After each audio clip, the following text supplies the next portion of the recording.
Get in touch with that aspect in yourself. Become vulnerable because when you're there is where you're going to excavate some of the most powerful things you'll ever see about you. And vulnerability is one of the strongest things and most powerful things you will ever do. Welcome to another episode of Threads of Enlightenment. As usual, it is my honor to welcome our guests because I know they're coming with a couple of things I deem very expensive, their time.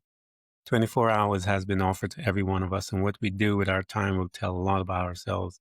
And Melissa is offering some of that to us, and so I want to honor her because once it's spent, it is gone. The other is the journey. The journey is a powerful creator. It created her.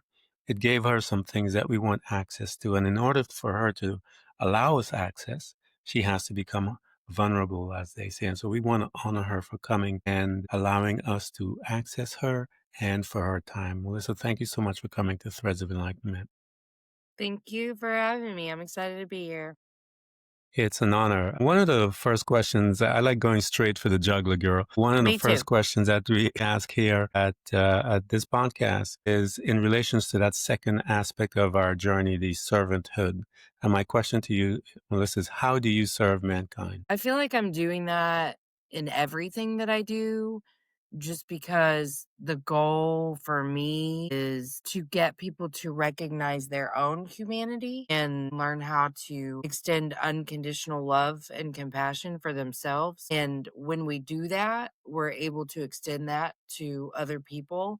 Like I always tell my clients, when you change, the world around you changes because your vibrations change. And, so like your little circle changes, and that's how we ripple out little waves of love. But I think everything I do is of service, just trying to help people either see the light or find that regard for themselves. Yeah, the principle that is out there is to love your God, and then your God, that relationship with your God, your internal individual, and your whoever your God is. And from that relationship, you will love the self, and you are able then to love your neighbor. So those that haven't gone through their journey yet, and they say to you that they love you, the I ones that have gone, know. No, it really does lose so much impact because, yeah, like, I look at them and I say, "You can't love." I mean, in my heart, I say, I don't say this yeah, to people, but like, I'm thinking, like, you can't love me because you don't love yourself, and that's all. That's the only love that exists. So, yes, the true stuff, the powerful stuff. The others is superficial things. It hasn't been yeah, there's tested. chemicals.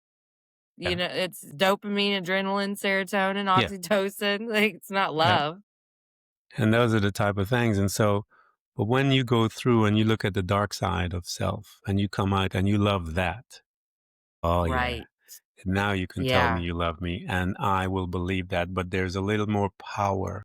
There's a little more authenticity, if you will, with that individual than someone who's just chemically saying it. And it's a beautiful thing when you have that exchange. One of our customs here, Melissa, is to go back. I like to go back. I call it the beginning of our beginning because it's usually there where all the stuff happens, if you will. And the first location that we visit is, we call that location the family.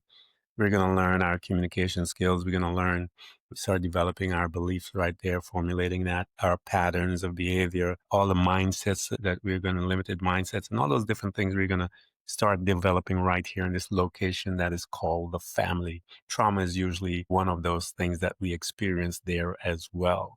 What was your family unit like? Oh my gosh, it was so dysfunctional. Uh, I primarily focus on my mom's side of my family because that's who I had the most contact with. And there's just so many things. So like I don't like really include my dad's side of the family too much. But so my mom and dad had me, an older brother and a younger brother, but my dad had a previous child from a previous relationship, and then he had 2 more after the relationship with my mom. But in my little unit, it was me, a brother a year older, a brother a year younger. My parents were addicts, so they were kinda in and out of our lives. There was a lot of, like, removed from custody reunification, removed from custody reunification. We were in kinship foster care with our grandparents for a long time. And then my grandpa left my grandma after 36 years of marriage. And that is when around that time is whenever we were officially it was a long-term solution then for us to be in kinship foster care. My mom had kind of decided she didn't want to keep trying because she had put us in a situation that was really unsafe, and it was just like her final wake-up call, and she knew she wasn't going to quit using, so she finally, like, gave guardianship up permanently. But my dad died when I was 15 of a morphine overdose, and then my mom died when I was 22. So there was just and my grandma really, she was a narcissist. She just had so much pain and just did not understand how to deal with any of it, and just really continued to share that generational trauma and to continue those cycles. Fascinating story history, Melissa. Here you are with your mom and dad, both addicts, and then your grandmother, a narcissist, her kid in that mix, something else. So here you are Yeah. in this masterclass of emotional madness, if you will, Uh-huh. extremes from all different aspects. How was Melissa showing up within there? What was your survival skills? Because the kid, all the Mhm. kid can do is basically figure out how to survive. They can't do anything much. What was your go-to survival skills within that cauldron of emotions? Perfectionism and people pleasing. I was the golden child and just ran around trying to preemptively stop caregivers from getting upset, like just making sure it doesn't start. But Uh-huh. then if it did, trying to fix it. Like I just tried to fix everything all the time and caretake for everyone in my system. Yeah, that's how those empaths are born.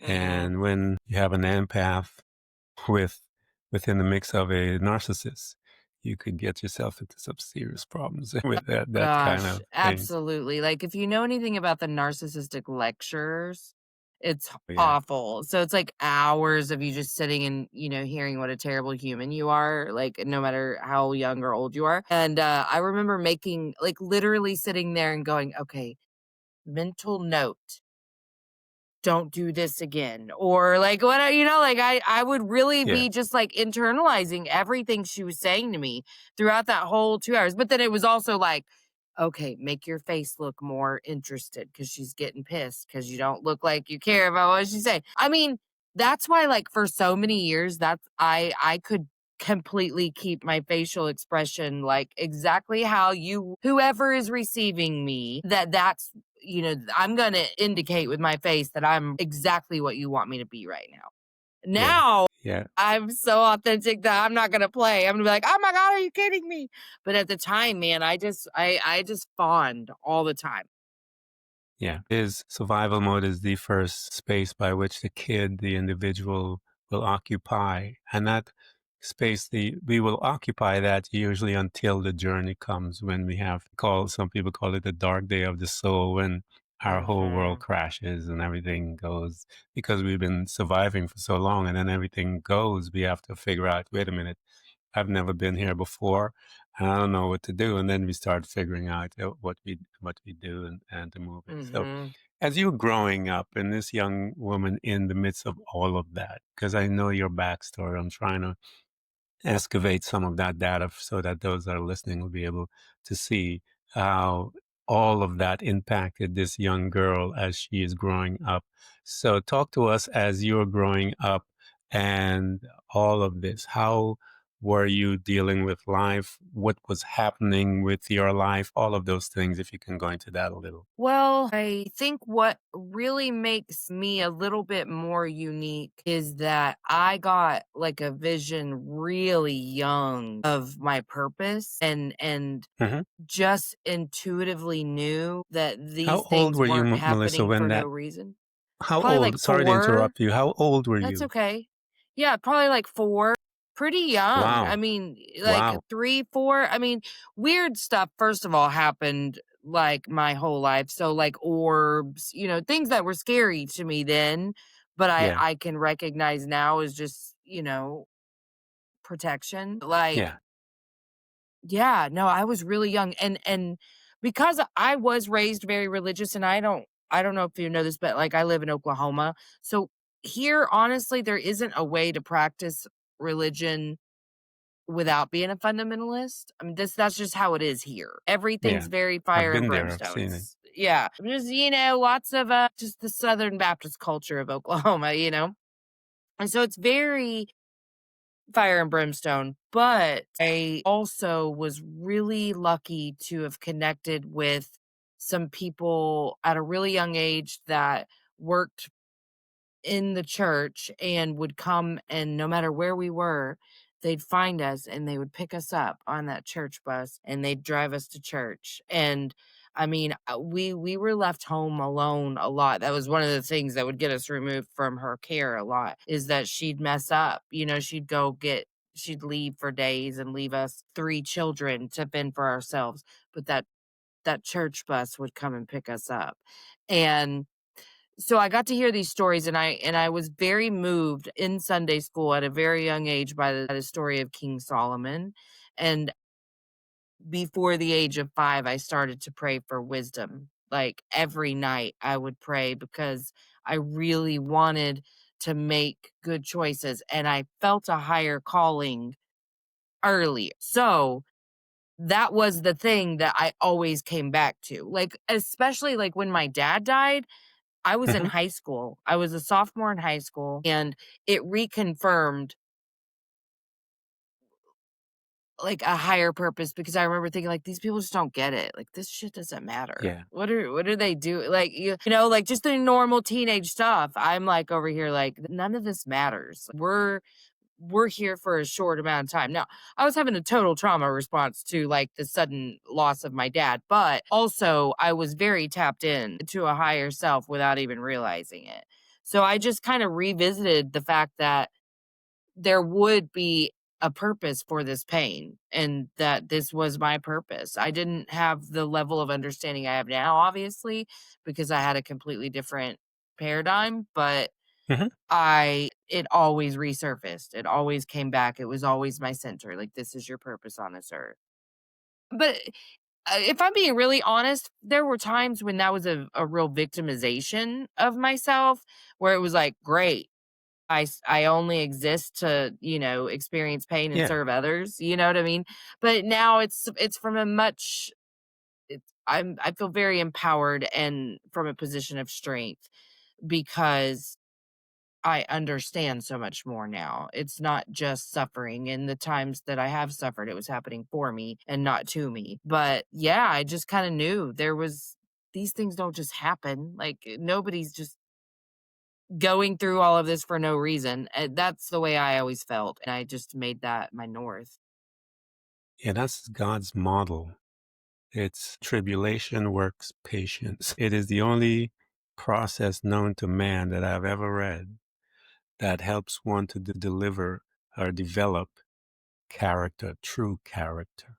It is Hmm. through tribulation when and science is proving a lot of these things now, that when we are in tribulation, if you will, and as we began to move through and come out of it, we would have never known about resilience if there was no tribulation. And so Right. it is one of the pinnacles by which how things work. And I love the fact that you picked Saul, because here's another narcissist. Saul is another narcissist to the bone. And so here you pick the narcissist to be using as this young kid. Oh man, I better start making some wiser decisions Right. Right. than that narcissist over there. And so, um, yeah, these are all normal people that go through all kinds of crazy stuff. So here you are, this young girl, death of dad, death of mom at 22, somewhere around there, I think you said. And now your life. How, because I know there was a young girl that got pregnant as well. Hmm. How were you? Wow, what a world, Melissa. How were you showing up, girl? How was your mind? Because I know, it's kind of dark there, but how was she hanging out? What was she doing on a daily basis? How was she showing up? So much duality, I would think, but people pleasing, not understanding a single ounce of how my childhood was impacting my adulthood. For instance, I met my ex-husband at 18 and a half. I married him because I lost my virginity to him. We were married when we got married when I turned 20. And then I decided it was a really good idea to start having children before I was 22. So, like, my decision making is impacted heavily by my trauma, and because I just didn't understand. I was very emotionally immature without realizing it because I thought I was so mature, obviously.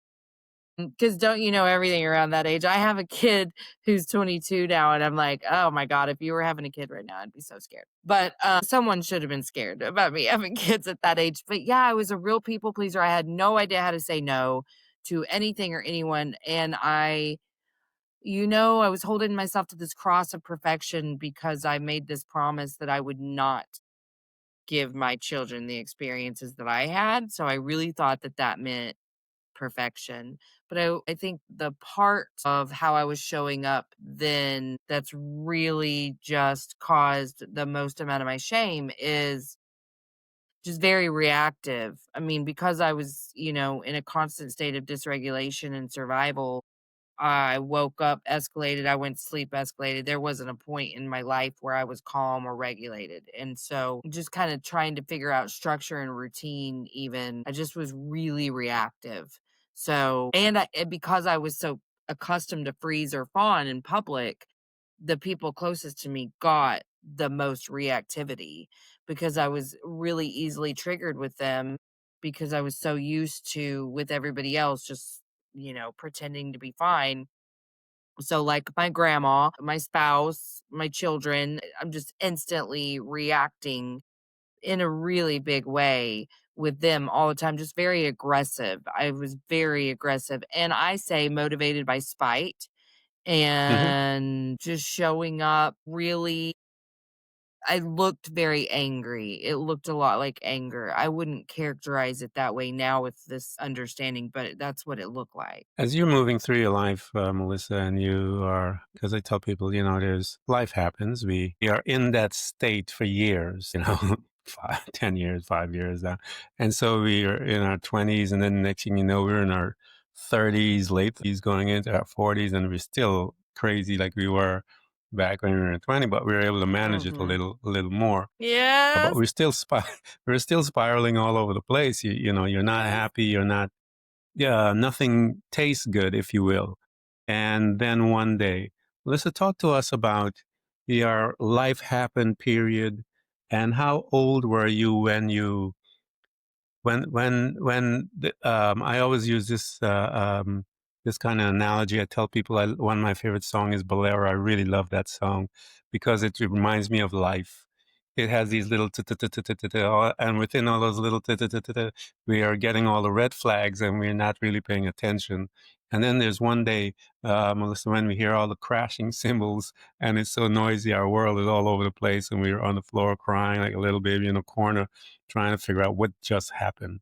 So talk to us Right. as life happens and when your bolero moment happened, if you will, when the cymbals crashed and you sat there and you made a decision. But I tell people that place right there, that decision that you make is usually from the subconscious being, because when you make that decision there, the synchronicity of living and life and things to make it a reality, what you just said, begins to happen. Talk to me about that particular process and that day and what happened. What was it? Well, in October of 2023, everything up to that point in my life kind of reached a crescendo. I just was in profound darkness and very burnout in every area of my life.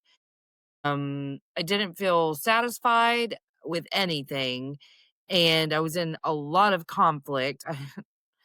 And I just was so unhappy, and so I really wanted to die, but if I was gonna live, I had to figure out what to do because I felt very stuck. I was really buried under that victimization without realizing it. And so I just started to kind of move pieces because it was like I knew I was going to leave my job, and I knew that I was going to start a private practice, but I didn't really want to do any of that because I was so burnt out. Like, I knew that's what I needed to do, but I was reaching that point where the fear of staying the same was becoming higher than the fear of change. Like Yeah.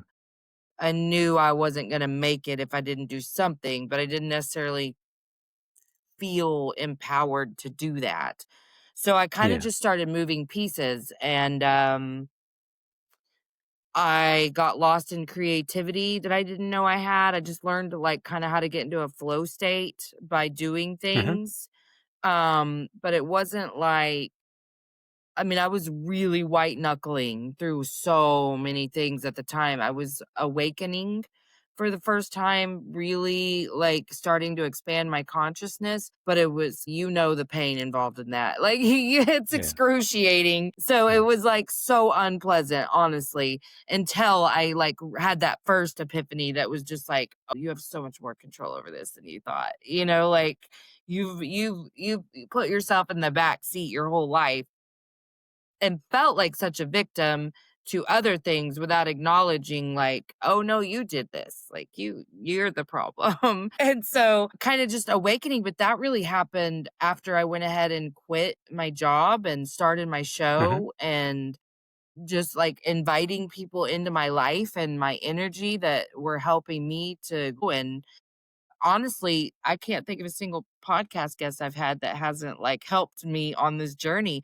But it was honestly one of my early guests. She works for a guy named Troy Love in Arizona, and he wrote this book called The Finding Peace Workbook. And it really saved me and changed my life because I started to be able to uncover like subconscious shame and Hmm. really, really, really dig into what my wounding was and how it was created. And that was kind of the first epiphany because I started to understand the difference between like I feel betrayed and you betrayed me. Because I was real you. And that little bit of accountability there where it's like, hey, we don't have to blame people. They just hit us in this little space, and that's what's opening up a little bit. And this is how you can be vulnerable, is to say that hit me in this wound. This is how you can help me with that. But like I was truly learning how to be vulnerable, how to show up authentically. And it's still a struggle. I'm not going to say it's not because I've been Oh, hyper yeah. independent my whole life. Yeah. It always will be. I think, as you mentioned, and you guys listening to our conversation, one of the hallmarks of your personal development is you have to begin to start taking responsibility for your actions. You gave people permission to do and speak to you and treat you the way they did. And you have to realize because you have no boundaries at that time, you're a people pleaser. You're trying to do everything and whatever you're just going along and wherever you ended up, you co-partnered with that individual. We may not like it, Hmm. but we're giving them permission to behave that way until you begin to see who you are and begin to look at yourself and start getting your validation from you because you are getting Right. your validation from them. And when you're getting validation Absolutely. from them, or you're just partnering with it. And so the journey is to learn to switch that validation as you begin to learn who you are. You're gaining validation. And the fact that you're alive is enough validation alone that you don't need that other person's validation because they're just probably a mess just like you or even worse. So here you are. Right. The thing that was fascinating about you is that in all my time of interviewing hundreds of people, I've been doing this for a little while. You are the first one that opened up a podcast and hadn't really, the podcast was what the tool that you were using to get healed. And I was like, I need to talk to her because I find that very fascinating that you took that approach. And why did you take that approach versus any other, going to camps and workshops and all that kind of stuff before the podcast? Why did you pick the podcast route? Well, I wanted I've known the power in storytelling and specifically my storytelling. I knew that the part of the purpose was to experience these things and to share the light that I find with others. So I wanted when I started the show, it really was just to be able to help others understand emotional availability and vulnerability and how to be authentic. But you can't know like where you're at in the darkness until you get a little bit of light. So No kidding. I honestly just was looking for something to hold on to. I didn't necessarily intend to use the show the way I have, but Hmm. I did send out like, "Hey, universe, send me the people meant for me." Like I'm gonna believe that this is gonna be like I will build community through this, like and so yeah, it was early on that I was like, huh, well, I'm meeting professionals. I can ask them questions. So, yeah, I just was like, oh, well, I mean, I'm learning how to be vulnerable. So I just knew I could be vulnerable. But I mean, I didn't intend necessarily to utilize the people who I've met that way, but it started evolving that way. And I'm not afraid to ask. So like, I was just talking to someone yesterday, I'm like, okay, well, let me ask you this. Like, if I have like one time I had a relationship person on and I was like, let me tell you about a fight I had with my husband yesterday. And like I think because I'm trying really hard to show people what vulnerability can look like. It doesn't have to be this really stuffy I'm sitting on a couch, sharing this or that.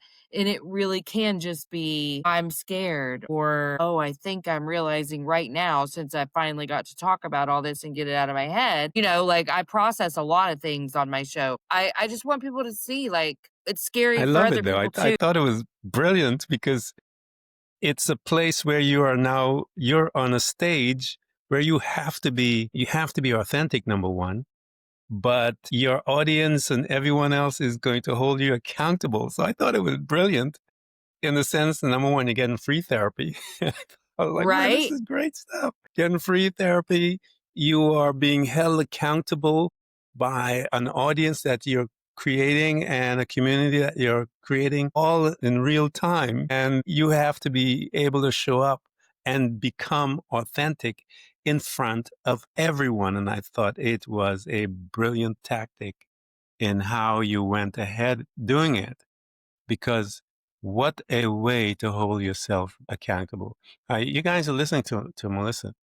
She's laying out those principles and those hallmarks that you have to places you need to go and visit, sit down for a little while. Becoming vulnerable is necessary in order to heal. Men, I know you guys don't want to do that because we've been programmed that, men don't cry, big boys don't cry, and all that. Those are all lies. Get in touch with that aspect in yourself. Become vulnerable because when you're there is where you're going to excavate some of the most powerful things you'll ever see about you. And vulnerability is one of the strongest things and most powerful things you will ever do. They lie to us. It is not true if you don't show it. I dare you guys to go and do that as Melissa talks about. She became vulnerable in front of her audience. As you began to do all of that and being held accountable by your audience, and everything else. How did you begin to heal, Melissa? What did that begin to look like for this woman? And once you got hold of that book, because it was a book that rescued me as well, when I read it, it changed my life. Talk to me about that process, how your podcast and your guest conversation, how all of it began to impact you and heal and grow at the same time. I basically learned how to experience feelings for the first time in my life. So I learned how to stop overthinking. I wasn't just overthinking. My self-talk was really negative and Hmm.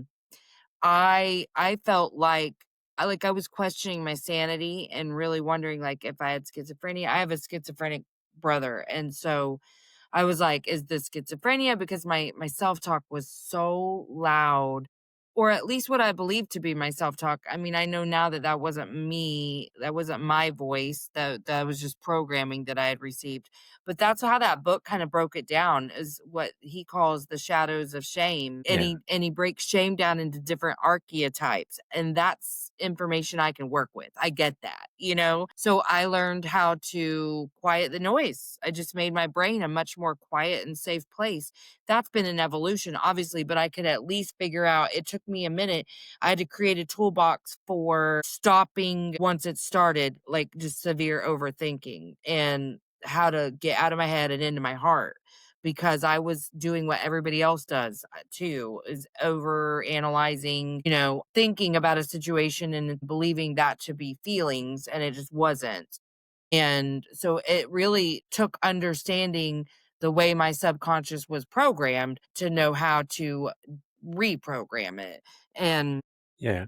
that was the biggest work I did, was learning how to shut my brain off, because it was nonstop. It didn't ever stop. I woke up with my brain telling me all kinds of rude stuff, and I went to sleep the same way. So once I learned how to quiet the noise, then I could kind of start working on that self-love piece, like exploring myself, recognizing myself, coming home to myself. I knew now how to feel. I knew how to experience those feelings. I knew how to understand why the feelings were happening. I knew how to regulate, but I needed to really build on forgiving myself for being a Mhm. human, forgiving myself for needing help, forgiving myself for being really messy and not perfect. And that boy, everything opened up then. When I found love and compassion for myself, that really just deepened the peace I had found already from quieting the noise. And just learning how to embody all of this new information was really fun and exciting and beautiful, painful, Painful, and I all of it. just was like, "I'm gonna be a light for others." Yeah, it's a beautiful mess. I tell people the journey is a beautiful mess. Again, Melissa is just laying it out for you guys. Forgiveness of self, investigation of self, falling in love with self. What were some of those tools that you said you were creating the toolbox and that you had to extract your tools out of there to help you quiet your mind? What was some of those? Because you had mentioned this many times about quieting the mind and the toolbox. What were some of those that were in there that you utilized to quiet your mind and stop the noise? Well, the very first and the most important for a little while was figuring out a grounding method that worked for me. And the like five things you can see, four things, blah, blah, blah. Well, for that didn't work for me, because as I'm trying to count five things, because I've got to do it perfectly. And so, I could be like, I really could have a split focus there and still be spinning out over here whilst trying to count the five things I see or whatever. So what I figured out, this is not all that life altering or, secretive or anything, but it worked really well for me. I just started experimenting, and this was the best thing for me, where I literally just started rapid fire naming anything I could see within my vision, because I found that my overthinking happened primarily in the car, Yeah. or at least that was the biggest incidence of it. So I had to learn. I couldn't identify that I was overthinking to begin with. So I had to learn to check in, like, if my neck, back, and shoulders are hurting really bad, then Hmm. I'm probably really like tense about something because I'm in my head. Because it was always fighting with someone or what, like there was always conflict up there. So like I'd be really tense. And I was just like driving down the road one day. I was like, man, I'm in so much pain. I was like, oh, you told yourself that you would check in, like, if you're in pain. Were you overthinking? Yes. What what were you overthinking about? Oh, yeah, okay, okay, okay. So, what I learned is that I have to just start rapid firing, and I was like, "All right, green car, red car. Oh, there's a sign right there." And I would just say it out loud. But I Yeah. learned that would take me from a 10 to a 6, like, really quickly, because Hmm. you can't deal with feelings at a 10, you're running from the bear, Yeah. but at a 6, that's more manageable, and it was instantaneous, like, literally, I could just, like, feel myself leaving my brain, like, dropping down into my body because I'm not "La, la, la," So I'd be just sit there and I was like, "Okay, so what was going on?" And then I realized I was feeling a little rejected and why I was feeling that way. And I could just work through it. But all the gurus, they say things like, just feel it and release it. And it would piss me off so bad because I was like, if it was that easy, don't you think I would? I just didn't understand how, but I just learned how to get out of my head and into my heart. You have to feel things, not think about them. Yeah. And guys, her podcast is Emotionally Unavailable. We're going to provide a link so you can get to her, so you can learn from her and her guests, because that's what we're all about here, is helping each other. So now talk to me, Melissa, as to how did all of this stuff, now such a beautiful life, and all of these things that are just happening to you, that you now are going to, again, you use the podcast, you're reading some books from one of your guests, kind of send you in one direction. And now you're heading and you're going to become an author. How did that come together, Melissa? Well, it's just one thing after another around here. I just, I really, to me, in some ways, a lot of things haven't changed in terms of my mission. Like I was always headed in this trajectory, like always, even when I didn't realize it, because I wrote my first book in 2021, something like that. And like I always was doing this. It just looked different and it was coming from a different place and it just was with what I knew up to that point. And now I know more and so it's just a I'm just making bigger stages for myself, I guess. Hmm. But I feel like the outside's changed a lot in terms of how I'm changing or like how I spend my days. And I've definitely designed my life to be the life I want to live and spend my time the way I want and spend my time with who I want to spend it with. But I feel like I've always been on this mission to share my Yeah. light with others. And as you are sharing your life, and one of the things I tell people, that we are our first client. Usually we go through this process, and then that process, we are the guinea pigs, if you will. And by the time Mhm. our first client comes, we have a structure, but they're still guinea pigs, if you will, because we are still, but we had most of the testing, if you will. Talk to me as to that first individual, Melissa, that you had an opportunity to sit down. And I tell people, only people who have gone through the journey, those who have surrendered, because one of the aspects of the journey before you get into anything else is servanthood and all this type of stuff, is there takes a degree of surrendering. And Mhm. once you surrender, then behind those doors will now come your, I call it our assignment. I believe every man and woman came to this earth with an assignment, and it is our responsibility to find that. And the only way that I know you can locate that is through the journey. And those of you that are terrified to go through it, you will never find out what your mission is.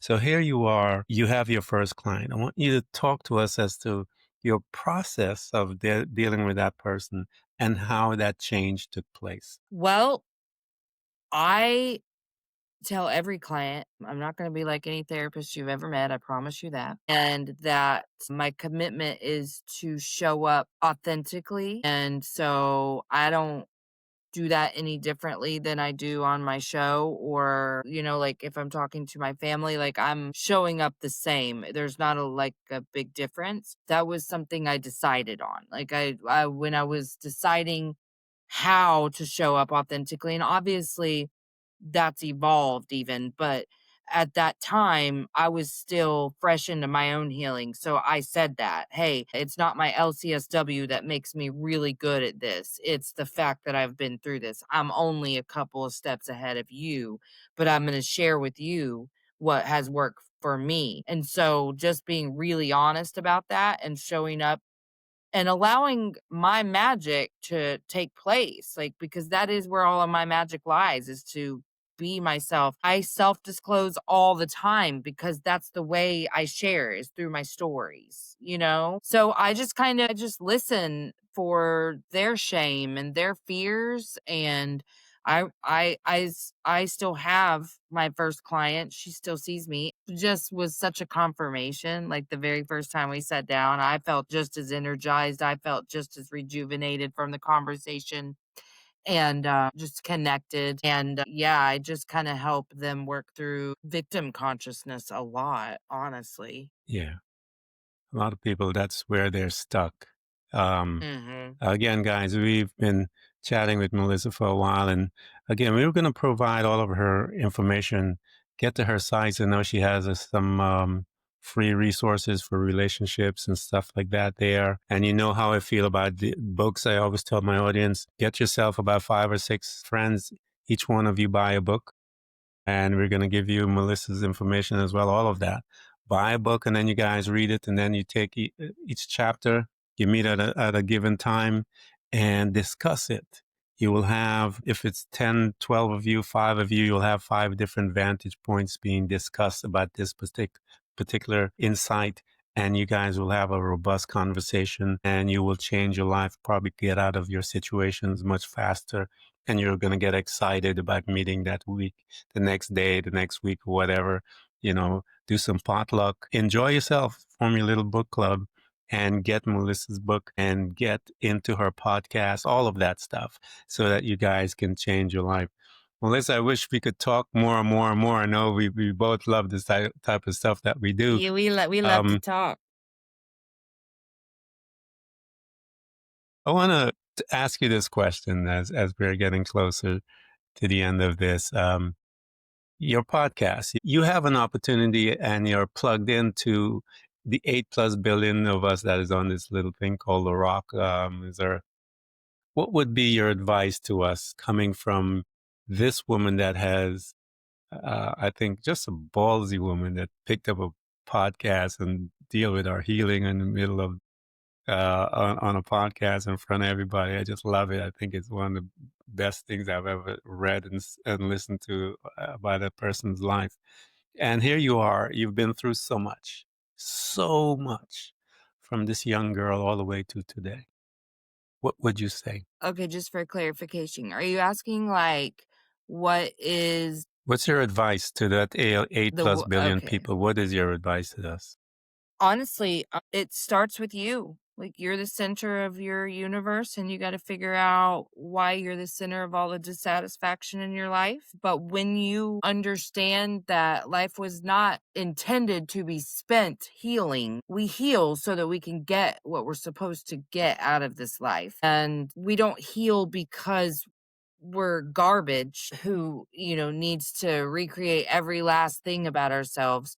We heal because we need to remember who we were before somebody decided to tell us who they thought we were, who they thought we should become. So when you can find unconditional love for yourself and learn how you do it too, seeing the us and them a little bit more, you can start to extend that kind of love and compassion for other people too. So if you want to change, start with you. Start by understanding you're great exactly how you are. Like, I had to learn I was all the things I was trying to become. I was just a couple of things I needed to unbecome a little bit. So just, you don't have to change everything about yourself. You just unbecome a little bit and become a little bit more every day of that person that you're trying so hard to be, because you are that person already. You just forgot. So you just have to remember who you Yeah, were. I love that. That's beautiful advice, and we're going to leave it there. And Melissa, I want to thank you so much for coming and allowing yourself to be vulnerable before us, to share your history and your future as to what you're doing. You guys, you heard what she said. It starts with you, and that's the truth. So learn to love you, forgive you, do all the things she talked about. And we heal first to fall in love with self and to serve. And so you hurry up, fall in love with yourself, and serve, help each other. Melissa, thank you so much for coming to Threads of Enlightenment. Thank you. Thank you. Thanks for tuning in to Threads of Enlightenment with Ken Primus. Hopefully you're now feeling more empowered to overcome the challenges in your life, whatever they may be. Share that inspiration with others by telling them about this podcast, rating it, and of course, remember to subscribe so you don't miss a single episode. For more connection, you can find us on Facebook and Instagram by searching for Threads of Enlightenment. Until next time, stay enlightened.